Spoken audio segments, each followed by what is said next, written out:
In a seminar, the number of participants in Hindi, English and Mathematics are 60, 84 and 108 respectively.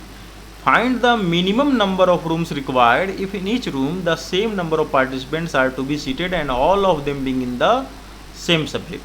Question है कि एक seminar है जिसमें 3 subject के स्टूडेंट जो है पार्टिसिपेट कर रहे हैं। पहला है हिंदी, फिर है इंग्लिश और है मैथ्स। हिंदी में पार्टिसिपेंट की संख्या 60 है, इंग्लिश में 84 है और मैथ में 108 है। तो क्वेश्चन क्या है कि find the minimum number of rooms required, यानी कम से कम कितने रूम की आवश्यकता है इफ़ इन ईच रूम, यानी प्रत्येक रूम में the same number of participants are to be seated, यानी एक रूम में सेम स्टूडेंट सीट करते हैं, बैठते हैं और all of them being in the same subject, और एक रूम में जो स्टूडेंट बैठते हैं वो सिर्फ और सिर्फ एक ही सब्जेक्ट के होते हैं। ठीक है, तो सबसे पहले चलते हैं, एक बार फिर से क्वेश्चन को समझ लेते हैं। एक सेमिनार है जिसमें हिंदी, इंग्लिश और मैथ के पार्टिसिपेंट बैठते हैं। हिंदी के पार्टिसिपेंट की संख्या 60 है, इंग्लिश के पार्टिसिपेंट की संख्या 84 है और मैथ्स के पार्टिसिपेंट की संख्या 108 है। अब क्वेश्चन है कि कितने रूम की आवश्यकता पड़ेगी इन सारे पार्टिसिपेंट को बैठाने के लिए, जबकि शर्त ये है कि प्रत्येक रूम में एक ही सब्जेक्ट के पार्टिसिपेंट बैठते हैं और वो भी इक्वल नंबर में, यानी प्रत्येक रूम में जो पार्टिसिपेंट की संख्या है वो इक्वल है, यानी एक क्लास में 10 स्टूडेंट्स हैं तो सारे क्लास में 10th बैठेंगे। और ये भी शर्त है कि एक रूम में अगर हिंदी के स्टूडेंट बैठे हैं तो हिंदी के ही बैठेंगे, उसमें मिक्स नहीं होगा। यानी find the minimum rooms required, यानी कम से कम कितने रूम्स की आवश्यकता है इसको निकालना है, और साथ ही साथ हमें बतलाना है कि एक रूम में कितने स्टूडेंट्स बैठेंगे। तो सबसे पहले हम लोग क्या करते हैं, तीनों का HCF निकाल लेते हैं। 60, 84 और 108 का हम लोग क्या निकालेंगे, HCF निकालेंगे। ठीक है, तो HCF निकालने का एक तरीका है, सबसे पहले हम लोग क्या करेंगे, 60 से 84 को डिवाइड करें। कितनी बार में होगा,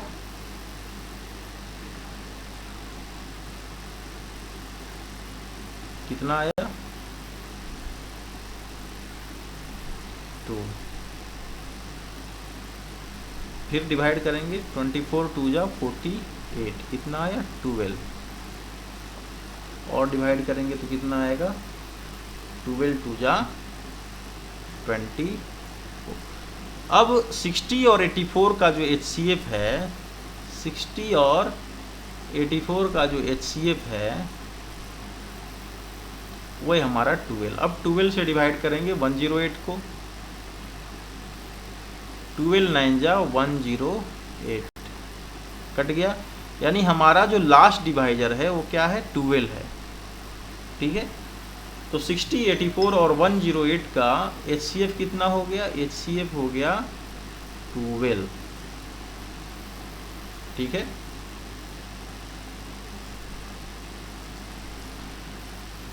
यानी हम लोग का HCF हो गया 12। यानी हम लोग कह सकते हैं कि एक रूम में कितने पार्टिसिपेंट बैठेंगे, 12 बैठेंगे। एक रूम में पार्टिसिपेंट्स, नंबर ऑफ पार्टिसिपेंट्स जो होंगे कितने होंगे, 12 होंगे।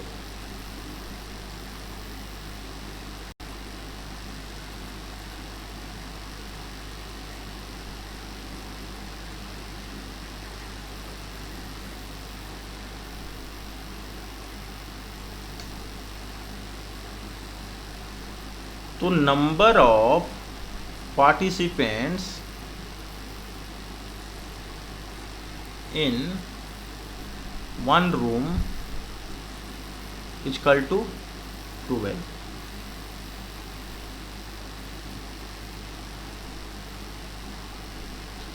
तो इस तरीके से हमको कितने रूम की आवश्यकता होगी, तो नंबर ऑफ रूम्स हो जाएंगे, पहला हिंदी में 60 स्टूडेंट्स हैं, हिंदी में 60 स्टूडेंट्स हैं, अगर एक रूम में 12 स्टूडेंट्स बैठते हैं, 12 स्टूडेंट्स बैठते हैं, तो हिंदी के लिए कितने कमरों की ज़रूरत पड़ेगी, 5। अगर एक रूम में 84 स्टूडेंट्स हैं तो इंग्लिश के लिए कितने कमरे की जरूरत पड़ेगी, 84/12, और मैथ्स के लिए 108/12।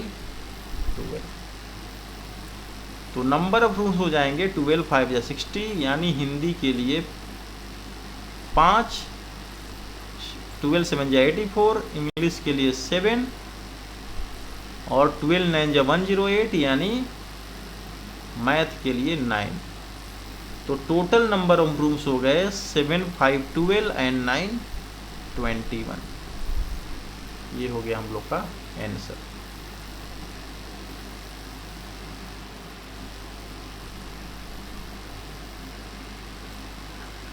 नेक्स्ट क्वेश्चन हम लोग का क्वेश्चन नंबर 15।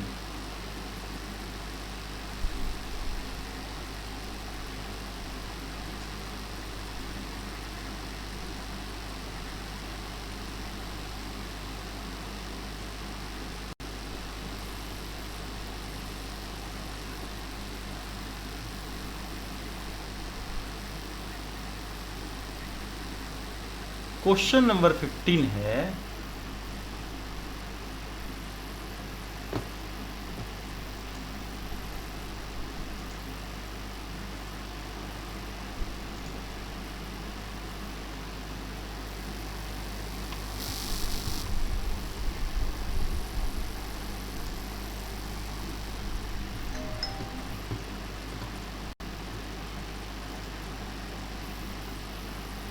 क्वेश्चन नंबर 15 है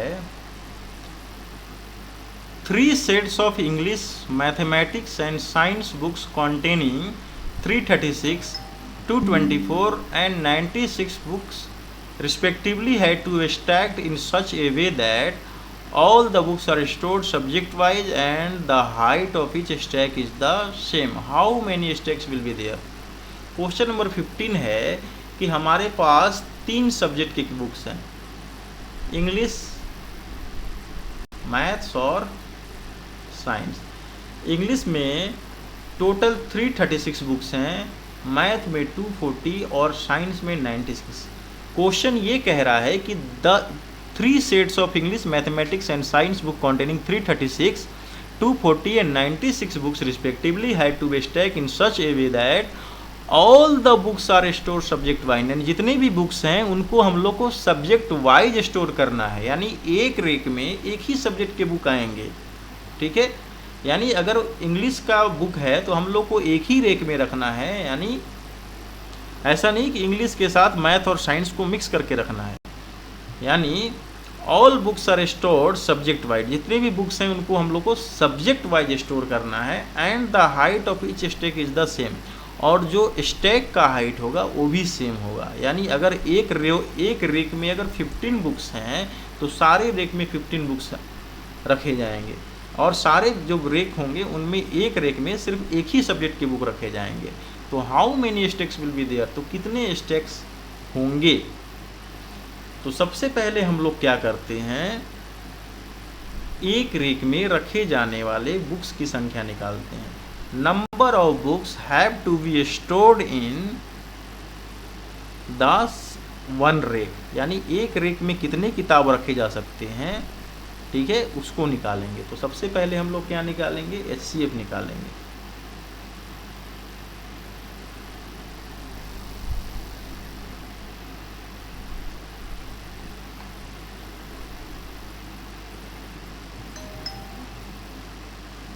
तो आते हैं HCF ऑफ 336, 240 एंड 96। चलिए HCF चेक करते हैं कैसे निकालते हैं। किसी भी 2 डिजिट को छोटे से बड़े को हम लोग डिवाइड करते हैं, कितनी बार में, 2 बार में। 6 2 जा 12, 9 2 जा 18, 1 19, कितना हुआ 8, 3 13 माइनस 9 4, और हियर 48 एंड 96 को डिवाइड करेंगे, 42 2 जा 96। अब हमारा जो इस दोनों का LCF है वो है हमारा 48। अब चेक कर लेते हैं 48 इज डिविजिबल बाई 336 और नॉट। अब 48 से 336 को डिवाइड करेंगे,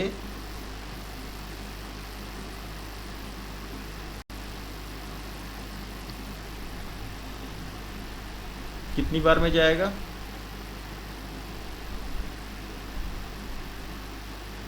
7 टाइम्स। 7 8 जा 56 इन हैंड 5, 7 4 जा 28, 5 33। यानी हम लोग का जो HCF है वो कितना हो गया, 48 हो गया। ठीक है, HCF हो गया 48।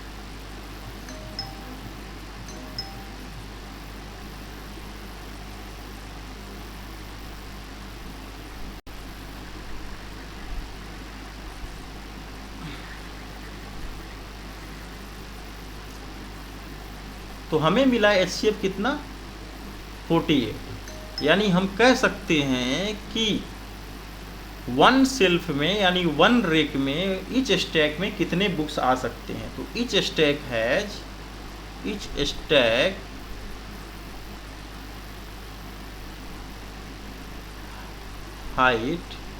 इज 48। यानी एक स्टैक में कितने बुक्स आ सकते हैं, 48 बुक्स आ सकते हैं। और इस तरीके से हमें कितने रेक की जरूरत पड़ेगी, नंबर ऑफ रेक्स। तो नंबर ऑफ रेक्स इंग्लिश को रखने के लिए 336 डिवाइडेड बाई 48, मैथ को रखने के लिए 240 डिवाइडेड बाई 48 और साइंस को रखने के लिए 96 डिवाइडेड बाई 48। तो टोटल नंबर ऑफ रेक्स हो गए हमारे, ये कटेगा कितनी बार में, 7 टाइम्स 7 हो गया, ये 5 टाइम्स, ये हो गया 5 और ये हो गया 2 टाइम्स यानी 2। यानी टोटल नंबर ऑफ रेक्स हमको चाहिए 14, यानी 14 रेक्स की ज़रूरत है। यानी number of books in one rack is 48 and number of racks required 14। Question number 16 पे आते हैं।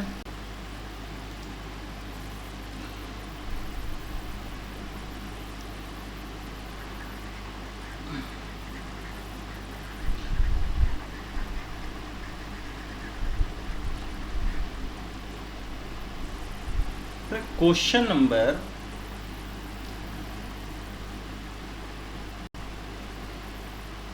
16, 17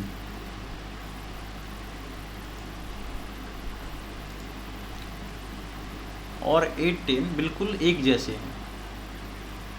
अब आते हैं क्वेश्चन नंबर 19 पे।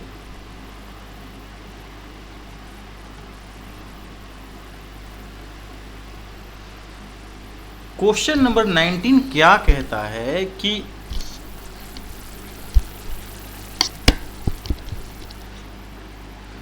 Find the least number of square tiles required to pave the ceiling of a room 15 metre 17 centimetre long and 9 metre 2 centimetre long. यानी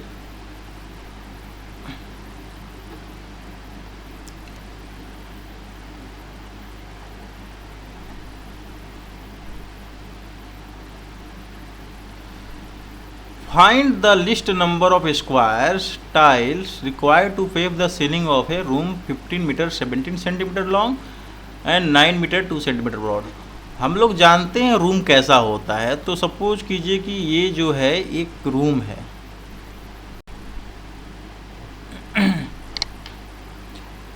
मान लिया जाए कि ये हम लोग का रूम है। उस रूम का जो है लेंथ है 15 मीटर 17 सेंटीमीटर। अगर इसको हम लोग सेंटीमीटर में कन्वर्ट करें तो कितना हो जाएगा, 1517 सेंटीमीटर।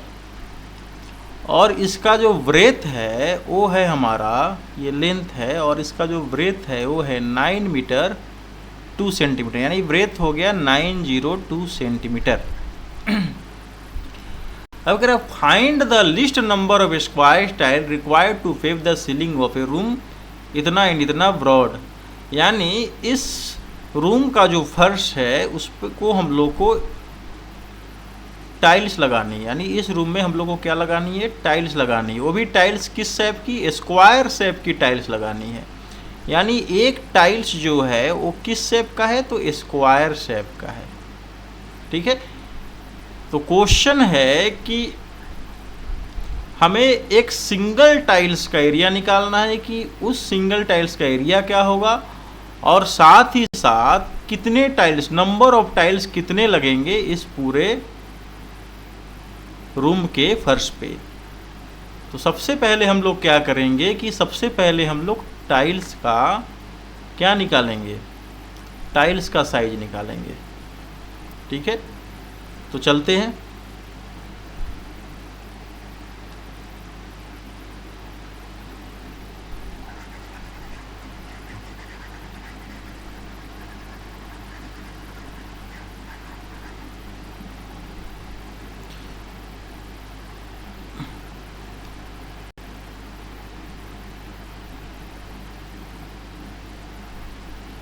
सबसे पहले एक रूम बना लेते हैं। इस रूम का लेंथ है हमारे पास 15 मीटर 17 सेंटीमीटर, जिसको लिख सकते हैं 1517 सेंटीमीटर। और ब्रेथ कितना है, 9 मीटर 2 सेंटीमीटर, यानी 902 सेंटीमीटर। अब हमें क्या निकालना है, तो सबसे पहले हमें ईच स्क्वायर टाइल्स का साइड निकालना है। तो साइड निकालने के लिए हम लोग क्या करेंगे, लेंथ और ब्रेथ का हम लोग HCF निकाल देंगे। तो HCF ऑफ लेंथ और ब्रेथ दोनों का HCF निकालेंगे तो कितना आएगा। सबसे पहले चलते हैं HCF निकालते हैं। HCF निकालने के लिए हम लोग क्या करेंगे, 1517 को 902 से डिवाइड करेंगे, कितना आएगा 1902, ये हो गया 516। फिर 902 से डिवाइड करेंगे तो 615 कितना आ गया, 12 माइनस 5 7, 9 माइनस 1 8 और 8 माइनस 6 2।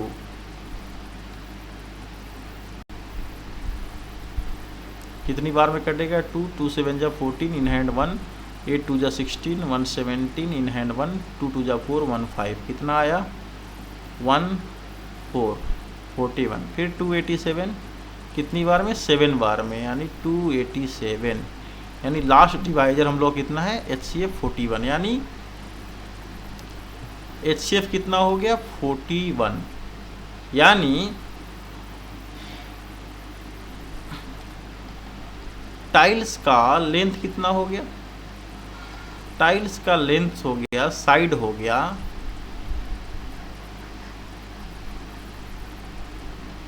साइड ऑफ टाइल्स हो गए हैं 41 सेंटीमीटर।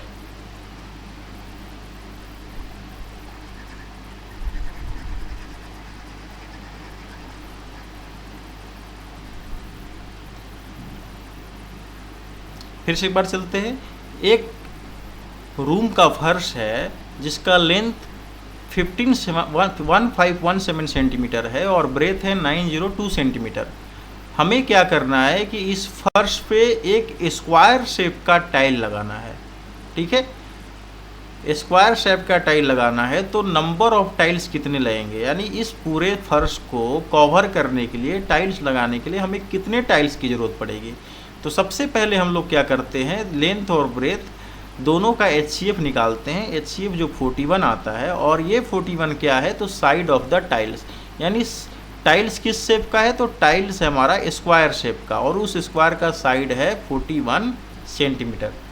यानी ये टाइल्स जो है इसका हमें साइड मिल गया, क्या मिल गया, साइड मिल गया 41 सेंटीमीटर। ठीक है,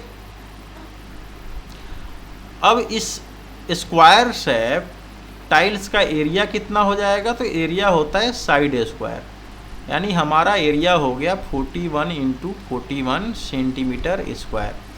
यानी इस टाइल्स का एरिया निकल गया 41 इंटू 41 सेंटीमीटर स्क्वायर। अब हमें क्या करना है, तो अब हमें बताना है कि इस साइज के कितने टाइल्स जो होंगे इस रूम के कमरे में लगेंगे, यानी इस रूम के कमरे में कितने टाइल्स जो होंगे उनकी संख्या निकालनी है। तो हम लोग क्या करेंगे, सबसे पहले एरिया ऑफ रूम निकाल लेंगे। तो रूम का एरिया कितना हो जाएगा, तो रूम का लेंथ है, लेंथ इंटू ब्रेथ हम लोग को पता है एरिया होता है। तो रूम का लेंथ कितना है, तो रूम का लेंथ है 1517 और ब्रेथ कितना है 902 सेंटीमीटर स्क्वायर। अब हमें क्या, एक टाइल्स का एरिया निकल गया 41 इंटू 41 सेंटीमीटर, और ये हम लोग का हो गया रूम का एरिया। तो अब हम लोग क्या करेंगे, नंबर ऑफ टाइल्स निकालने के लिए, नंबर ऑफ टाइल्स निकालने के लिए यानी एरिया ऑफ रूम में हम लोग क्या करेंगे, 1 टाइल के एरिया से डिवाइड कर देंगे, तो हम लोग का नंबर ऑफ टाइल्स निकल जाएगा। कितनी बार में कटेगा देख लेते हैं।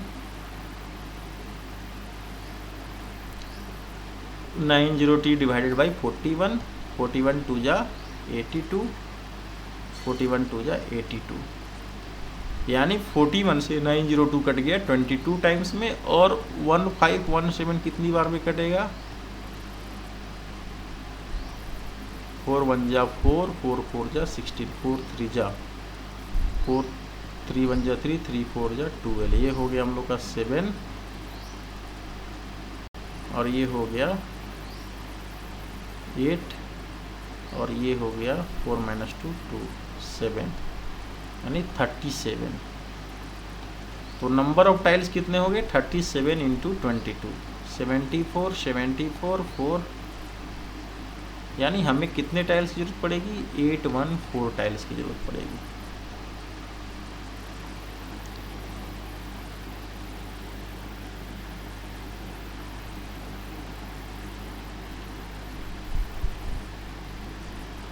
फिर आते हैं हम लोग क्वेश्चन नंबर 21 पर।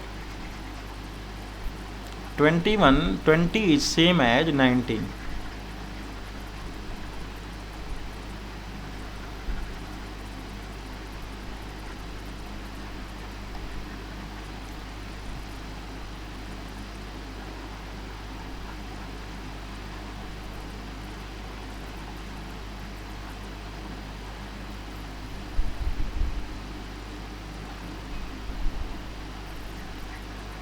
क्वेश्चन नंबर 21 है हमारा, an electronic device make a beep after 60 second, another device make a beep after 62 second,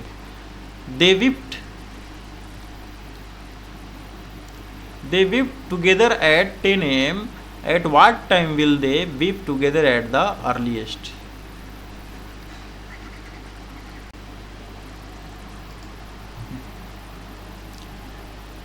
question number 21 है, an electric device makes a beep after 60 second, another device makes a beep after 62 second, they beep together at 10 AM, eight what time they beep together at the earliest.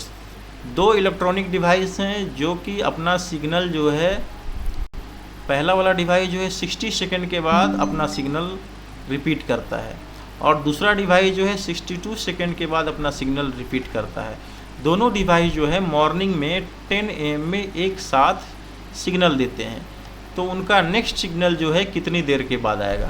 तो हम लोग क्या करेंगे, दोनों का LCM निकाल लेंगे, एलसीएम ऑफ 60 एंड 62। 60 और 62 का एलसीएम कितना होगा, 230 जा एंड 231, सबको मल्टीप्लाई कर देंगे तो 30 × 31 × 2, ये हो गया 60 × 31, यानी कि 0 6 6 3 जा 18, यानी 1860 1860 सेकेंड के बाद वो फिर से दोबारा बीप करेंगे। यानी कितने मिनट के बाद दोबारा बीप करेंगे, तो हम लोग इसको मिनट में कन्वर्ट कर लेते हैं, तो हो जाएगा हम लोग का 0 0 कैंसिल, 6 3 जा 18 6, यानी 31 मिनट के बाद फिर से वो बीप करेंगे। तो नेक्स्ट टाइम हम लोग का क्या हो जाएगा, तो नेक्स्ट टाइम हम लोग का हो जाएगा, अभी 30 AM में बीप किए, नेक्स्ट टाइम हो जाएगा 10:31 में वो फिर से नेक्स्ट बीप होगा। अंडरस्टैंड। अब आते हैं क्वेश्चन नंबर 22 पे।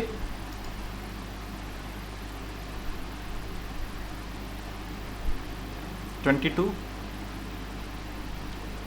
टू क्वेश्चन है कि the traffic lights at 3 different roads crossing change after every 48 seconds, 72 seconds, 108 seconds respectively. If they all change simultaneously at 8 AM, then at what time they will again change simultaneously? यानी कि 3 traffic signals हैं, मान लीजिए हमारा ये पहला signal है, ये दूसरा सिग्नल है, ये तीसरा सिग्नल है, यानी वी हैव 3 ट्रैफिक सिग्नल्स जो कि ये 48 सेकेंड के बाद सिग्नल चेंज करता है, ये 72 सेकेंड के बाद सिग्नल चेंज करता है, और ये जो है 108 सेकेंड के बाद अपना सिग्नल चेंज करता है। तो क्वेश्चन है कि if they change simultaneously, if they all change simultaneously at AM, तीनों जो है सुबह में 8 बजे मॉर्निंग में एक साथ इनका सिग्नल जो है चेंज हुआ था। मॉर्निंग में 8 o'clock इनका सिग्नल जो है एक साथ चेंज हुआ था। तो फिर हमें बतलाना है कि at what time will they change again simultaneously, यानी फिर से दोबारा इनका जो सिग्नल है वो एक साथ कब चेंज होगा। तो यहाँ भी हम लोग क्या करेंगे, तीनों का LCM निकाल लेंगे। 48, 72 एंड 108 निकालते हैं LCM। तो 48, 72, 108 कितनी बार में, 24, 36, 54, ये होगा 12, 18, 27, ये होगा 2 6 जा 12, 2 9 जा 18, 27, ये होगा 3 2 जा 6, 3 3 जा 9, 3 9 जा 27, फिर से ये होगा 3 1 जा 3, 3 3 जा 9। हमारा LCM होगा 2 × 2 × 2 × 3 × 3 × 2 × 3, 1 2 3 4 times 2, 1 2 3 4, 4 times 2, 1 2 3 4 and 3 times 3, total कितना हो गया, 2 2 जा 4, 2 जा 8, 2 जा 16 इंटू 3 3 जा 9, 3 जा 27, 16 इंटू 27 कितने हो गए, 6 7 जा 42, इन हैंड 4, 6 2 जा 12, 4 16, 27, 2 7 6 13, इन हैंड 1, 2 1 3 1 4, 432। यानी कि ये तीनों सिग्नल फिर से एक बार 432 सेकेंड्स के बाद नेक्स्ट सिग्नल जो होगा एक साथ चेंज होगा। नेक्स्ट चेंज जो होगा तीनों का 432 सेकेंड्स के बाद होगा। तो 432 सेकेंड्स को हम लोग क्या करते हैं, मिनट में चेंज कर लेते हैं।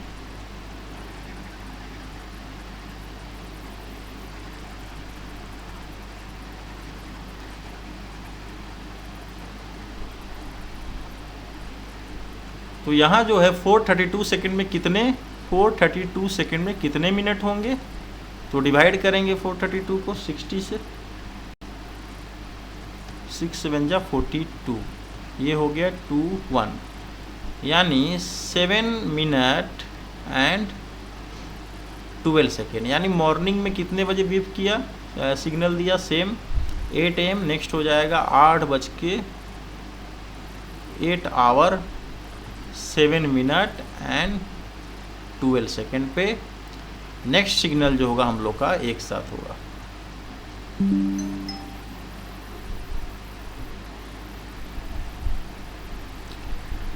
नेक्स्ट क्वेश्चन हम लोग का 23।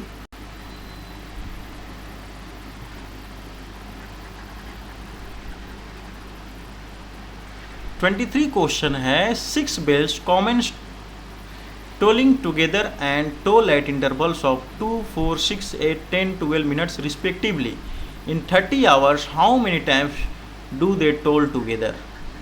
यानी हमारे पास 6 घंटियाँ हैं, 6 बेल्स हैं, जिनमें से प्रत्येक जो है फर्स्ट जो है 2 सेकेंड के बाद दोबारा रिपीट होता है, सेकेंड जो है 4 सेकेंड के बाद, थर्ड जो है 6 सेकेंड के बाद, फोर्थ जो है 8 सेकेंड के बाद, फिफ्थ जो है 10 सेकेंड के बाद, और सिक्स्थ जो है 12 सेकेंड के बाद अपने आप को रिपीट करता है।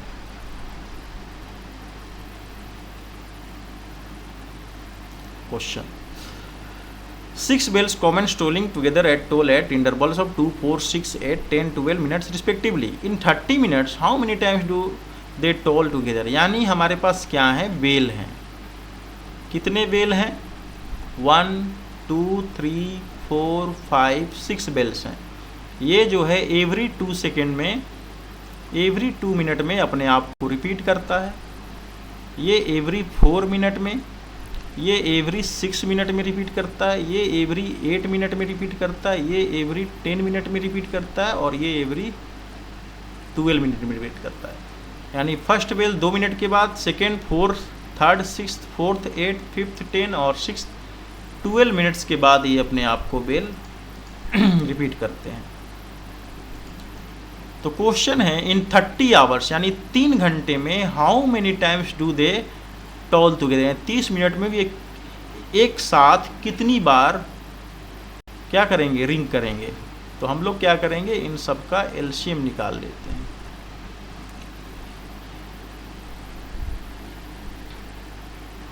ठीक है,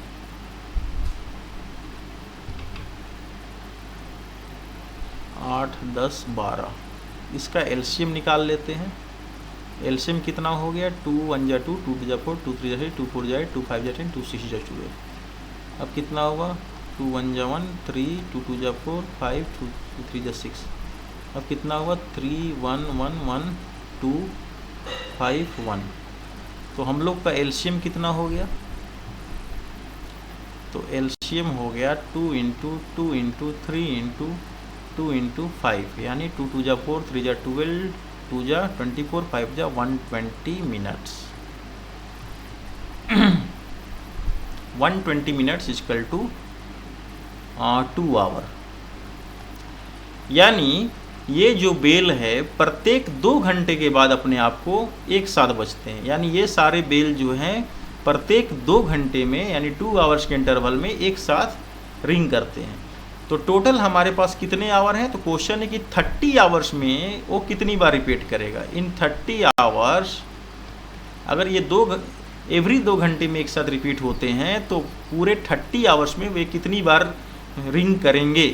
तो सबसे पहले तो जब वो एक साथ वे स्टार्ट होते हैं तब वो रिंग करते हैं, तो नंबर ऑफ टाइम्स हो जाएगा कितना, 30 डिवाइडेड बाई 2 + 1।